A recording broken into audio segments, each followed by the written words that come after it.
Vamos ver aqui como se determina o campo elétrico de uma distribuição contínua de cargas. A gente vai explicar de modo simples antes de entrar para uma descrição com elementos infinitesimais. Vamos lá. Vamos ver o campo elétrico de uma distribuição contínua de cargas. Vimos anteriormente que para uma carga pontual com a carga na origem, o campo E num ponto P, esse ponto P descrito pelo vetor R posição, é dado então por R sobre R ao quadrado ER.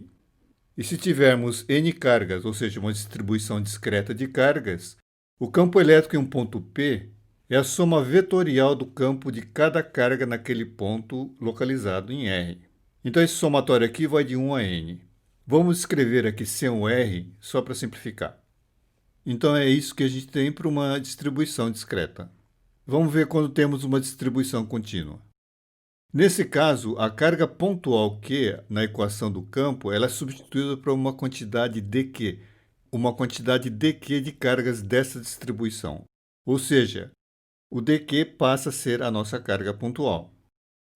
Na distribuição de cargas, esse dQ representa a quantidade que se encontra num pedaço infinitesimal. Um pedacinho dL se for uma distribuição linear, ou um pedacinho infinitesimal de área dA se for uma superficial, ou infinitesimal dV se for uma volumétrica. Vamos ilustrar aqui usando uma distribuição linear, que é mais fácil de desenhar. Então, em um pedaço infinitesimal dL aqui na origem, eu tenho uma quantidade de cargas dQ. Esse dQ gera um campo infinitesimal dE no meu ponto P. E a equação desse vetor dE vai ser kdq sobre r ao quadrado ER.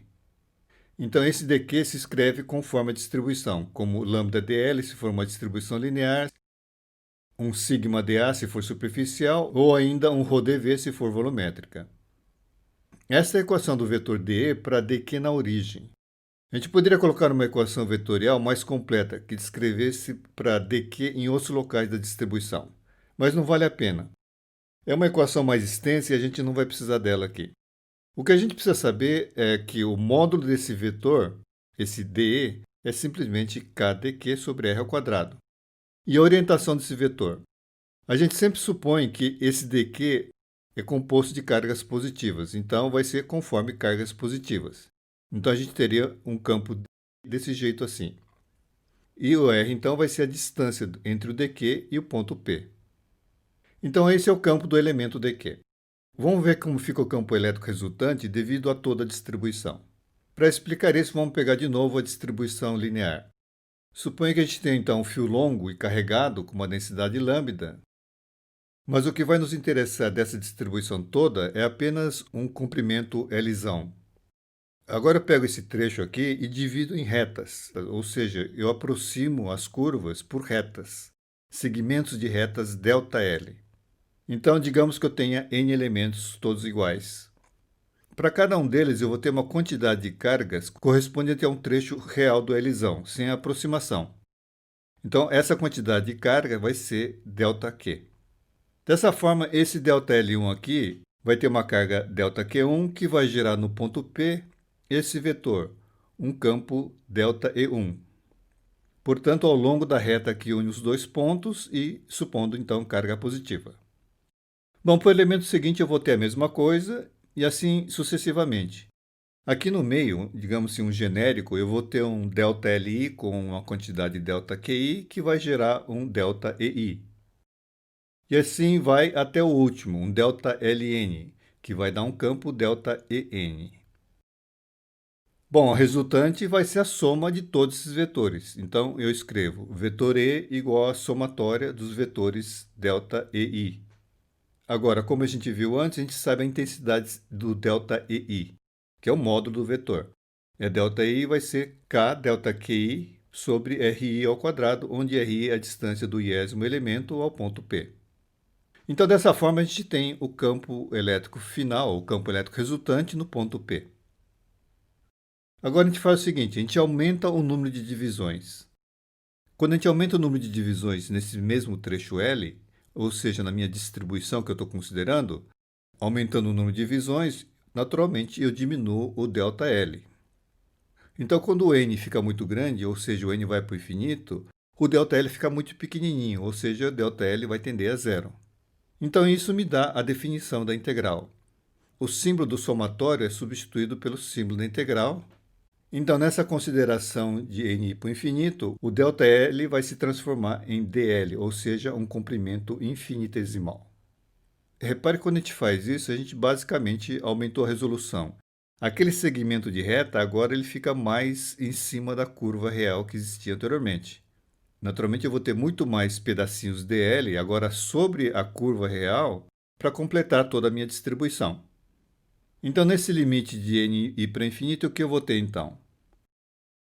Tenho aqui a minha distribuição, o dl. Aqui a gente desenha num tamanho meio exagerado, só para poder enxergar, naturalmente. E são trechos bem pequenininhos da distribuição original. Vamos tirar aqui os índices 1, 2 e até n, só para simplificar. Então, o dl que está aqui vai ter uma carga dq que vai gerar um campo dE. Outro aqui vai gerar outro dE. E assim por diante até o último dl nessa minha extensão Lzão. Bom, novamente, o campo E no ponto P vai ser a soma de todos esses Dzinhos que eu tenho aqui. Agora não vai ser mais um somatório, vai ser uma integral. Uma integral do vetor dE na distribuição Lzão. Eu conheço o módulo, ou o tamanho desse vetor dE, que é dado por isso, onde R é a distância do elemento ao ponto P. Então, lembrando, esse comprimento Lzão é o comprimento da distribuição que eu estou analisando. A gente pode abreviar desse jeito, só para simplificar. Então, de modo geral, a gente tem que o vetor E é uma integral do vetor dE por toda a distribuição. Veja que a gente escreve uma integral de vetor, mas isso é apenas uma notação. A integral é calculada ou ela é resolvida com escalar. É uma soma de escalares. Agora, para transformar essa integral do vetor dE na forma de uma integral propriamente dita, isso depende do sistema de coordenadas que é usado. Vamos pegar aqui para o caso cartesiano, coordenadas retangulares. Nesse sistema, o vetor dE é descrito de modo genérico desse jeito aqui, onde o dx, dy e dz são escalares. Então, usando isso na nossa integral, a gente vai ter isso.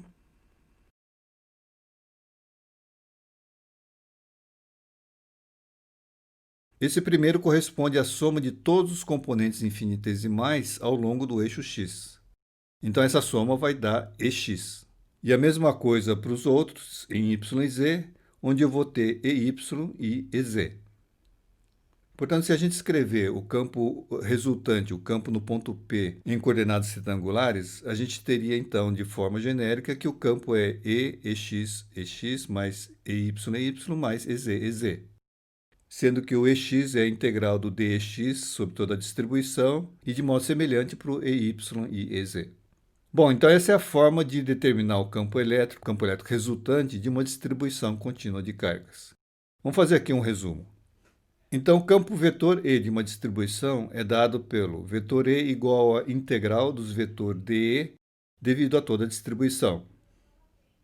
O campo vetor dE ele tem módulo kdq sobre r ao quadrado, onde r é a distância do dq ao ponto P, e cuja orientação a gente vai assumir sempre que é de dq positivo. Agora, o dq tem diferentes formas, depende da distribuição. Vai ser lambda dl para distribuição linear, sigma dA para superficial e ρdv para volumétrica. Quando se trabalha em sistema de coordenadas cartesianas, um vetor tem essa forma genérica. Vetor E igual a ex mais ey mais ez. E no caso de uma distribuição, esse ex é a integral do dx sobre toda a distribuição e de forma semelhante para o ey e ez. Bom, por enquanto é isso aí.